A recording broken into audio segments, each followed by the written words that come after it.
et messieurs, ce soir je suis doublement heureuse. D'abord parce que vous avez répondu à mon appel, vous êtes tous là. Et ensuite parce que ce bâtiment arrive à la fin de sa réhabilitation. Et je vous avoue que ce fut pas simple. Logé au bord du canal de Bruxelles, à côté du Docks, le Familistère Gaudin ressemble à première vue à un bâtiment classique parmi tant d'autres. Il est pourtant l'un des rares vestiges des fonderies du même nom et surtout l'un des deux seuls phalanstères construits par Jean-Baptiste André Gaudin, industriel du XIXe siècle en décalage avec les idées de son époque.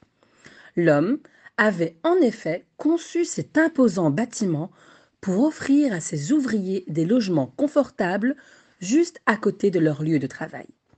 C'est notamment pour cette raison que le Familistère de Laeken présente une architecture un peu particulière, avec des logements sur plusieurs étages, organisés autour d'une cour intérieure. L'agencement n'est pas sans rappeler celui des anciennes prisons ou piscines, si ce n'est que la cour centrale servait surtout aux activités collectives. D'abord, ce que Malika a fait, Malika Lian ici, est absolument extraordinaire parce que c'est la ville qui lui a vendu ce bâtiment. Et j'avoue qu'on se disait, c'est vraiment pas simple ce qu'il a réalisé parce qu'il fallait à la fois conserver le patrimoine historique de ce bâtiment, qui est un bâtiment du 19e siècle, classé au monument historique parce qu'il avait une identité propre et il fallait en même temps trouver une rentabilité économique pour elle. Eh bien, elle a réussi ce pari impossible que nous n'aurions pas pu faire. Et c'est avec des entrepreneuses comme elle qu'on voit que Bruxelles avance. L'aventure, elle était depuis que j'ai vu la première fois ce bâtiment qui était en vente. J'ai eu le coup de foudre et puis je ne sais pas par quel miracle je l'ai acheté.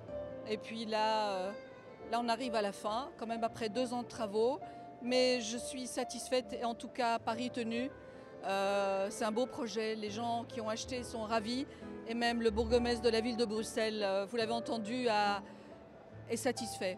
Donc voilà, je suis toujours là, présente, pour lancer des défis et pousser en tout cas, que ce soit moi-même ou les investisseurs, à les réaliser, que ce soit ici en Belgique ou bien au Maroc. Et c'est mon devoir de vraiment aider et d'accompagner les investisseurs à réaliser des choses pour les autres.